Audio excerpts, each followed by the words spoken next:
malintencionado. Sí, con la maldad. ¿Hay profes que disfrutan eso? Ah. Yo creo que el profe entonces, después con los certámenes, se los tira en la cara así, con los puros rojos. Sí, en la cama sería desnudo. Para corregirse con un delantal. Claro, con el delantal. Guantes quirúrgicos, ¿Ah? guantes quirúrgicos. Como guante le echa, ¿cómo se llama? Lisoforma. Bueno, después de la pandemia. ¿Ah? Después de la pandemia. Se fue de pandemia. Bien, bienvenido entonces a una nueva clase. Algunos ya hace tiempo que no veía. Sí, no hay clase. Bueno, yo creo que hay algunos problemas técnicos en la clase. Vamos a repasar brevemente porque lo que estamos viendo ahora es el sistema de evaluación ambiental, que está basado, digamos, en poder no solamente prevenir el deterioro por las medidas, por ejemplo, que se hicieron en el trabajo anterior, y de alguna forma se comprometen a través de este sistema, pero también tanto los que fiscalizan como el fiscalizador tengan claro cuáles son las normas que se le aplican y que se certifique que se cumplen esas normas. Y a través de eso tener los permisos sectoriales a través de una ventanilla única, en el sentido de que muchos permisos uno tiene que recoger distintas entidades y el hecho de ingresarlo en una parte asegura tener una única respuesta y no estar esperando que se pase la pelota unos a otros. La normativa parte con la ley de base de medio ambiente, que si bien es del año 94, tuvo una modificación relevante en el año 2010 con la creación del Ministerio de Medio Ambiente. Y el decreto es lo que permite materializar el reglamento del sistema de evaluación de impacto ambiental. Y hay detalles más específicos de lo que indica la ley. En general, todas las leyes requieren algún reglamento como para poder ser aplicadas. Y de ahí habíamos visto que de la normativa vigente en el país, un proyecto va a tener algunos componentes que van a estar relacionados con elementos no ambientales, que pueden ser financieros, laborales, etc. Y va a haber una componente netamente ambiental que va a requerir estos permisos ambientales sectoriales. De repente hay que ir a pedir un permiso a Servicios de Salud, a la CONAF, etc. Esos son permisos que tienen un ámbito sectorial, pero con una componente ambiental. Entonces, nosotros tenemos tres alternativas para hacer los trámites ambientales. Uno es hacer los permisos ambientales sectoriales uno a uno, ingresar al sistema a través de una declaración o a través de un estudio. Y las diferencias vienen dadas a que si mi proyecto está en la lista de la ley y en el decreto correspondiente, yo voy a estar obligado a ingresar al sistema. Si no aparece en esa lista, yo simplemente puedo trabajar estos permisos sectoriales porque son pocos, etc. Pero yo quizás, si empiezo a visualizar que son muchos, yo voluntariamente podría ingresar y nadie me lo va a prohibir. Obviamente el costo de ingresar es mayor que el de no. Entonces hay que visualizar eso. Y de los proyectos que ingresan, hay que hacerse la pregunta si ese impacto ambiental es significativo o no, porque eso va a definir si vamos a ir por un estudio o una declaración que tiene sus diferencias que vamos a ver a continuación. Respecto a la lista, habíamos visto que especifica, por ejemplo, de la A a la S, que acueductos, embalses, y en la letra B aparecen otros tipos de proyectos, y el último agregado se refiere a obras que están relacionadas con humedales dentro del límite urbano, que es lo que se ha hablado más recientemente. Y el decreto es un poco más específico en el sentido que ya entra, por ejemplo, en el caso de los embalses o tranques, se refiere, digamos, específicamente a cómo cuantificarlo, porque la idea es que si uno va a hacer un tranque tipo piscina de 10 metros cúbicos, no va a ser necesario ingresar al sistema. Entonces, el reglamento es más específico en el sentido de que si cumple alguna de estas restricciones, en el caso de una presa va a tener que obligar al sistema, o en este otro caso, cuando se trabajan en obras que están relacionadas con bienes nacionales de uso público. Ahí ustedes pueden después leer la normativa que está disponible en la plataforma para ver el resto de la lista. Algunos solamente de ejemplo. Entonces, los niveles que hemos visto, el primero son los permisos ambientales, que pueden ser sectoriales o mixtos. Los ambientales son netamente ambientales, los mixtos que tienen una componente ambiental y otro componente más técnica, y que se solicitan a diferentes órganos del Estado. La declaración es una descripción del proyecto, en qué consiste, con el compromiso del titular, digamos, a que si hay algún potencial impacto o algún riesgo, cómo va a asegurar que eso no ocurra. Y en este caso está orientado a evaluar si se ajusta a las normas ambientales, cuáles son las normas que se les va a exigir. Y en el caso del estudio, en la descripción ya empieza a ser mucho más detallada del proyecto, aunque igual aquí tiene harto detalle, pero acá sí se requiere predecir e identificar con mayor detalle todos los impactos, y hay que describir en forma más detallada también las acciones de mitigación. Los contenidos, por ejemplo, en un estudio son bastante extensos, que hay que partir por la descripción de lo que es el proyecto, la línea base que implica entonces ver cómo están los ecosistemas donde se va a implementar el proyecto, cómo están el medio humano, las personas que están asociadas, digamos, al área de influencia del proyecto, y a través de eso entonces hay que hacer el análisis de lo que existe y cómo se podría modificar, en este caso a través de los impactos, se podría modificar eso. Entonces hay que predecir esos impactos y hay que proponer las medidas para eliminar o minimizar, que es un poco la propuesta que venía en lo que hicieron la semana pasada. Y hay todo un plan de seguimiento de variables ambientales y de cumplimiento de la legislación, para que ese proyecto no genere mayores problemas ambientales. La guía es un poco más breve, en el sentido que si bien tienen la descripción del proyecto, agregan los antecedentes que justifican que no hay impacto significativo, porque si hubiera impacto significativo requeriría un estudio, y que especifica cuál es la norma que se le debe aplicar y de qué forma se va a cumplir, y se incluyen los permisos sectoriales aplicables y antecedentes. Aquí hay un listado, digamos, de los ejemplos de permisos sectoriales que son solamente ambientales, el vertimiento de aguas desde embarcaciones aeronaves que pueden traer aguas contaminadas de otras zonas y dejarlo en un ecosistema. Entonces, eso requiere permisos ambientales, o de la corta destrucción del desert, ya sea bio, etc.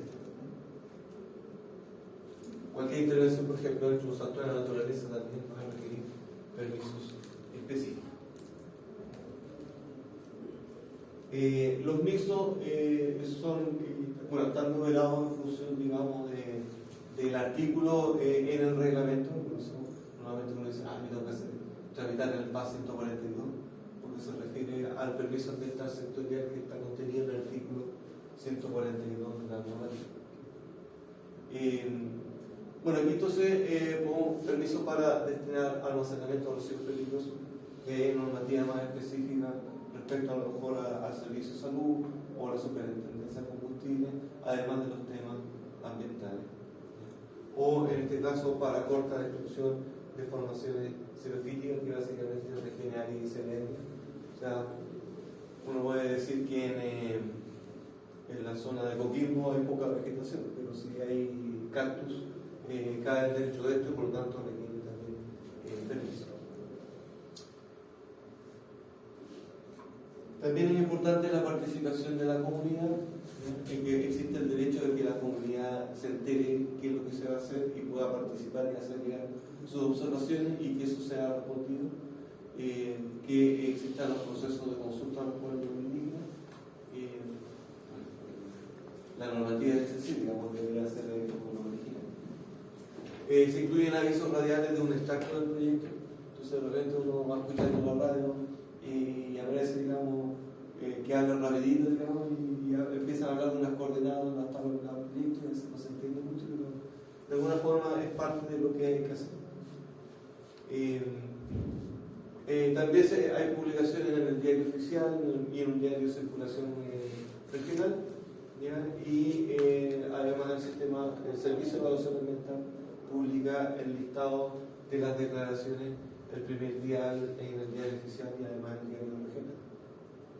Entonces uno puede ir al diario oficial y ver qué proyectos se han presentado, pero también en función de esto, como la información debe ser pública, el Servicio de Evaluación Ambiental tiene una página web donde uno puede encontrar los proyectos aprobados y los que están en trámite. ¿Y en qué estado están? Hasta ahí habíamos llegado ayer y ahora vamos al tema de hoy, que es continuar con esto mismo. Respecto a seleccionar el tipo de evaluación para aplicar, que habíamos visto estos 3 niveles, incluso van a haber algunas diferencias en cuanto, digamos, a los costos y los tiempos involucrados.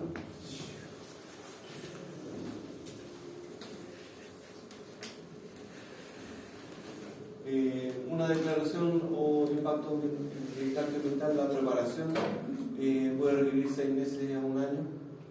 Después, digamos, la tramitación puede demorar otro año más. En el caso del estudio,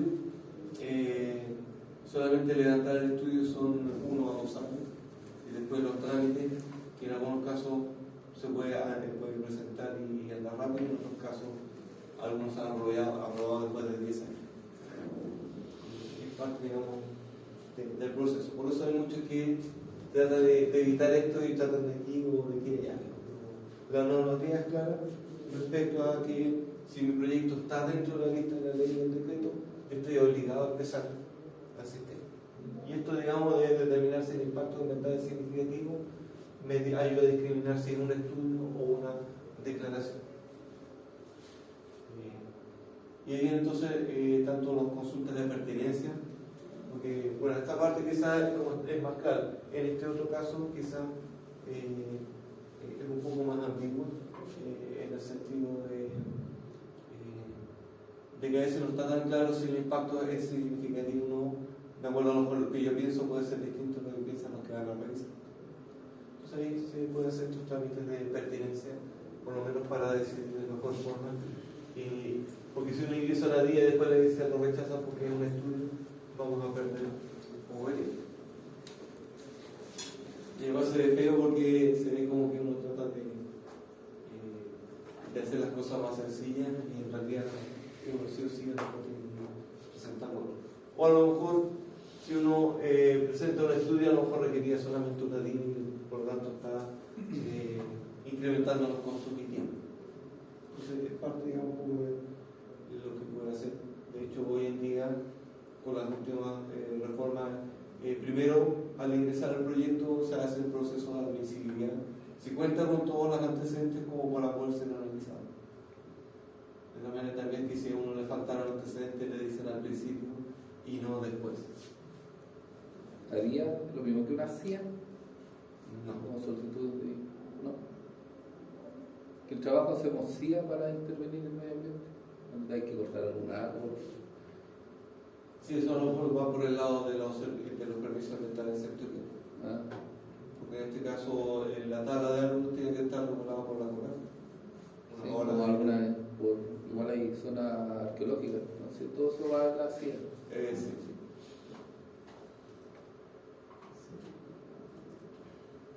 Bueno, los impactos ambientales, esta diferencia si es significativo o no, como para diferenciarse de un estudio, se cuantifica de acuerdo a la normativa, de acuerdo a estos 6 elementos, que, bueno, vamos a ir viendo en qué consiste cada uno. Que el típico dice, bueno, si implica riesgo para la salud de las personas es porque hay un impacto, ya sea que las personas se van a terminar enfermando, en el peor de los casos, que es lo que hay que evitar. Pero desde el punto de vista normativo tiene que poder ser cuantificado. Entonces, en este caso, se cuantifica que hay un riesgo para la salud de las personas si se supera las normas de calidad primaria o se superan las normas de ámbito. Si no hay a lo mejor mucho detalle, la exposición a contaminantes por impacto sobre recursos naturales, incluido agua, también involucra que, por ejemplo, yo voy a contaminar un área agrícola, por lo tanto los productos, los alimentos que salgan de ahí, después pueden afectar a la salud de las personas.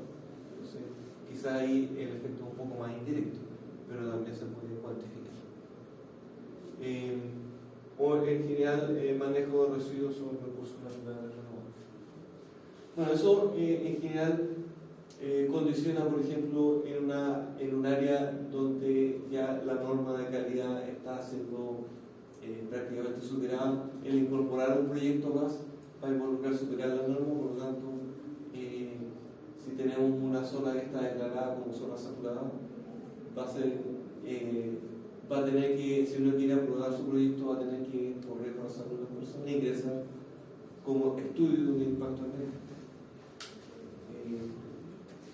Si no, habría que, bueno, si en otra área y no se va a superar, uno puede decir, bueno, con estas emisiones son bajas y no se va a superar las normas de calidad privada que controlan la salud de la población. Entonces, hay formas de cuantificar si va a haber efectos relevantes o no, pero eso, si bien la normativa es una sola, pero las condiciones iniciales en cada caso pueden ser distintas. El segundo se refiere al efecto adverso sobre los recursos naturales renovables, si va a implicar una pérdida de suelo relevante o su capacidad para sustentar biodiversidad, en el sentido que ahí hay un bosque nativo y yo lo voy a talar, va a implicar en este caso ese riesgo, que vamos a reemplazar eso por la capacidad, digamos, de sustentar biodiversidad y por lo tanto debiera ingresar en ese caso como estudio. Si hay reducción de la diversidad que afecta a especies se encuentra en estado de conservación, es decir, si se identifica que en el área donde vamos a intervenir hay un árbol, hay un animal, un ave y esté con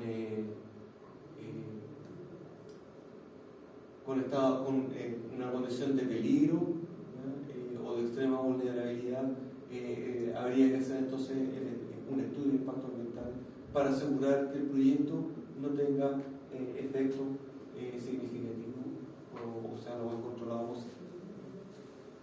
Entonces, han habido algunos proyectos, a veces de tendidos eléctricos, que cuando se van a implementar al terreno se encuentran, digamos, con, por ejemplo, un naranjillo, que es una especie que está en peligro, y eso se exige, digamos, en el estudio. Y si no hubiera eso, a lo mejor bastaría quizás con una declaración, podría ser suficiente. Y por lo tanto, el poder identificar si existen estos recursos o no, por lo tanto, no tiene que ser una revisión de qué es lo que existe en esa zona. También la magnitud y duración del impacto en relación a la línea base. Hay impactos, por ejemplo, durante la construcción, que puede ser que a lo mejor la emisión de ruido durante la construcción puede afectar a algunas aves, pero como es un proceso acotado, después se deja de emitir el ruido, por lo tanto no habría tanto problema respecto a que si fuera durante la operación, en el sentido que ya sería algo mucho más permanente y más reciente. Si se supera la norma de calidad secundaria, que están orientadas a conservar los recursos naturales, sea un aumento del ruido donde la fauna nativa asociada a hábitats de relevancia, otros que en general afecten a los recursos naturales renovables. El tercero se refiere a impactos sobre grupos humanos.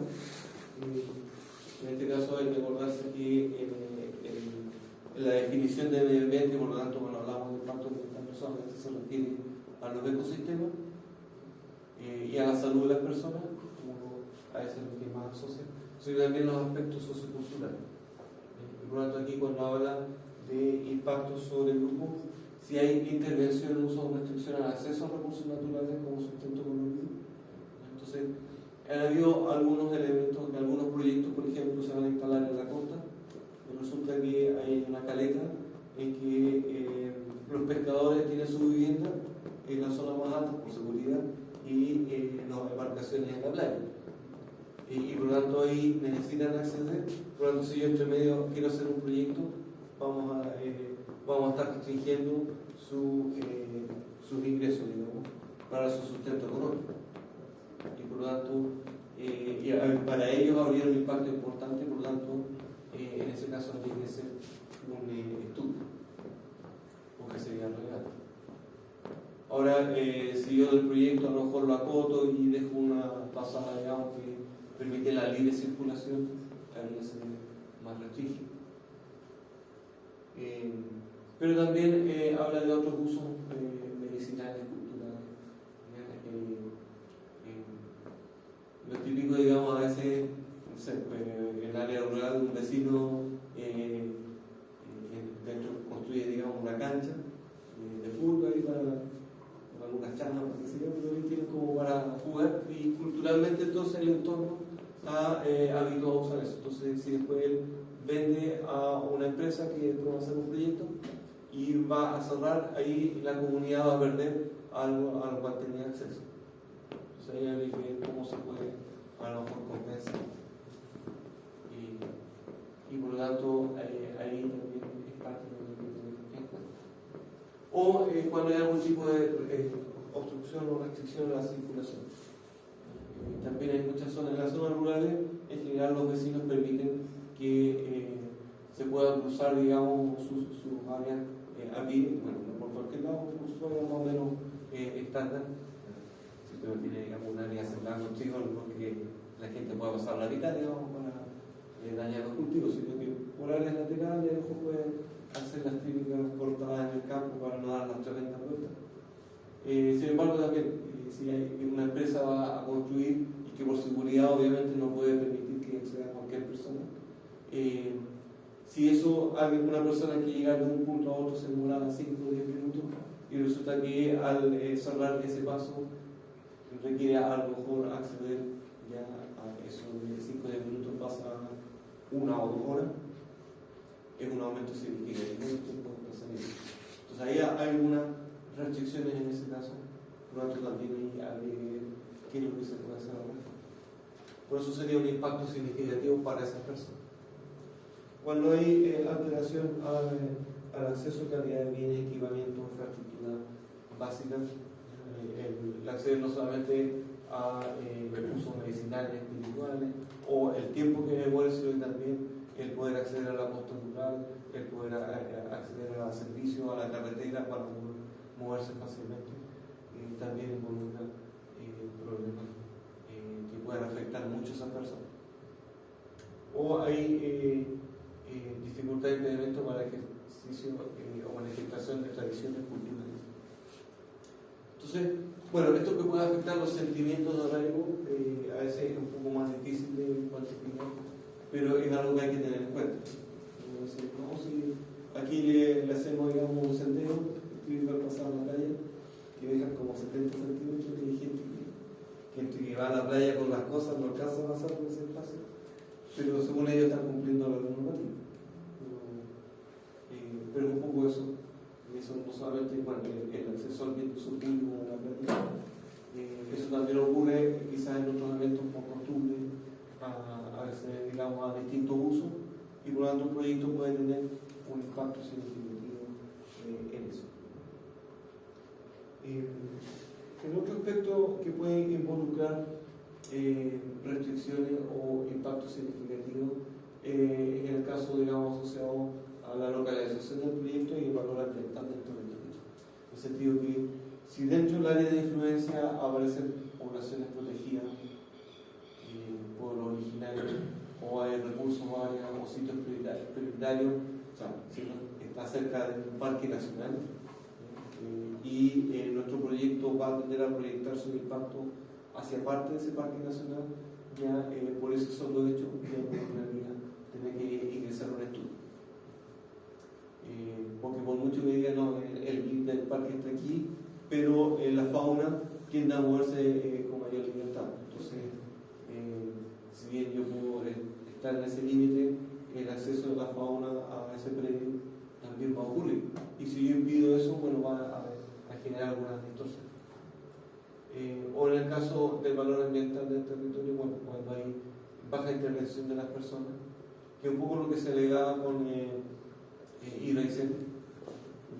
Habían proyectado muchas centrales hidroeléctricas, pero esa región en general se manifiesta como, bueno, tiene muy pocas personas, y por lo tanto la intervención de las acciones humanas está más restringida. Entonces, el hecho, digamos, de donde hay un río que tiene siguiente alto caudal, etc., ideal para hacer una central hidroeléctrica, desde el punto de vista práctico es un ambiente poco construido, entonces ahí generar un lago va a cambiar las condiciones y por tanto la idea en ese caso lo que se alegaba era que se quería conservar eso.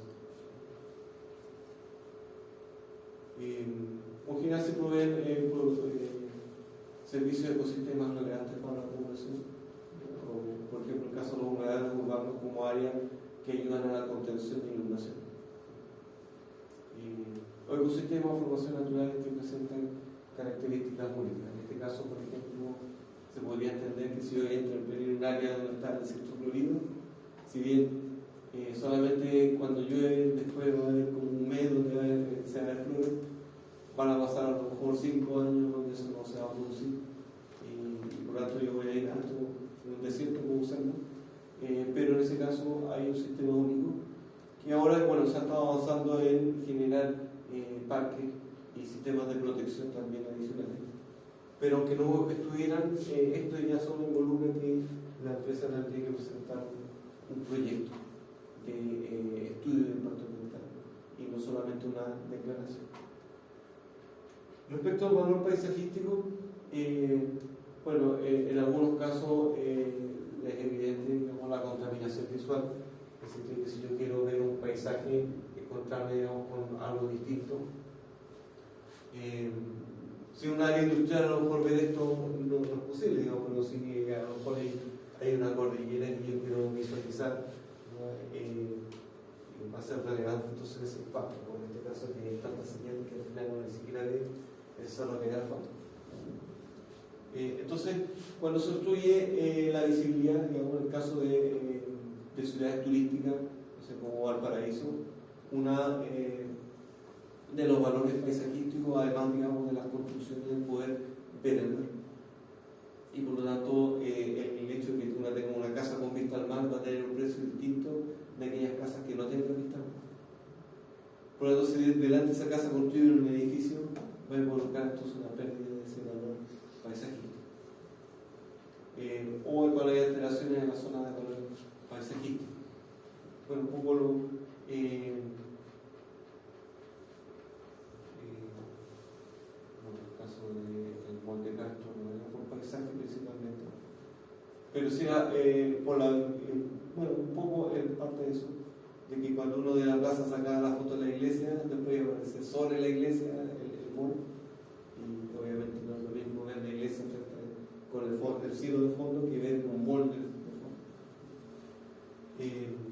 Entonces es un poco eso lo que también puede involucrar impacto. Y el patrimonio cultural, cuando hay que remover, excavar, trasladar a algún monumento nacional, se requiere también los permisos adecuados, o cuando hay alteraciones de lugares de determinados valores. Por ejemplo, cuando se estaba construyendo, o sea, ampliando la ruta 5 entre Copiapó y Caldera, tenían 2 pistas, una por un lado, y se iba a hacer, digamos, doble pista. En esa ampliación se encontraron con zonas paleontológicas, con huesos, digamos, de fósiles básicamente, de ballenas y otras especies, y por lo tanto hay un valor arqueológico importante. Entonces, en ese caso, bueno, el estudio y parte, digamos, del diseño tuvo que, a lo mejor, se cambió parte del trazado para no afectar, y lo que se hizo también como para compensar es poner en valor eso. Por lo tanto, ahí hay como un museo de sitio que uno puede visitar y ver todo eso.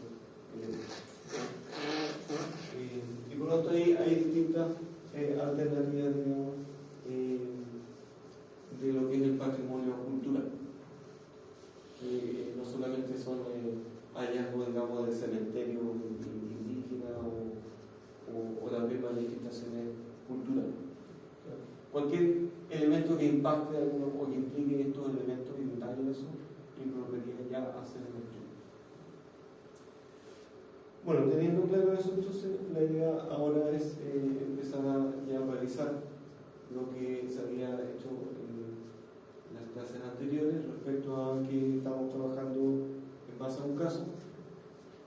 Es un caso de un proyecto de una central de generación de respaldo, principalmente en las áreas de Los Ángeles y Ronaico han estado instalando muchas centrales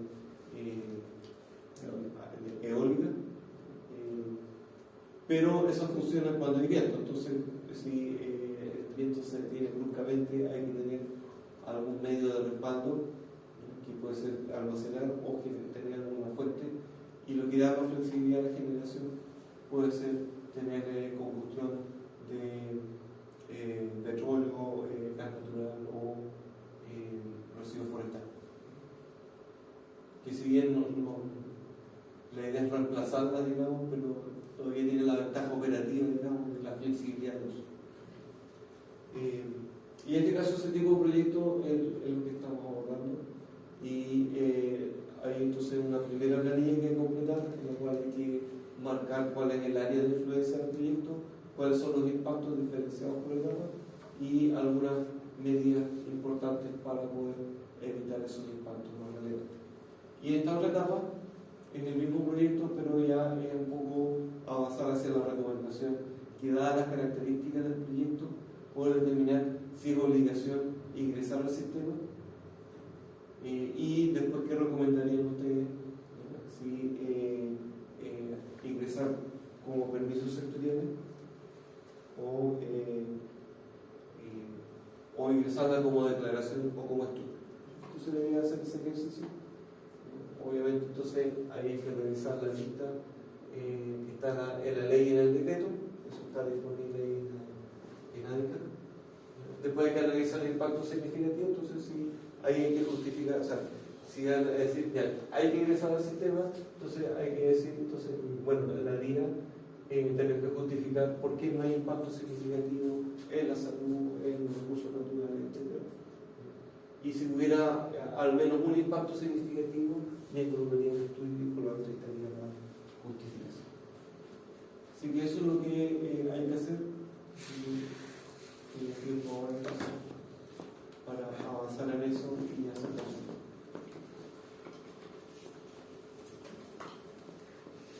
Voy a dejar solo o en grupo máximo de 3.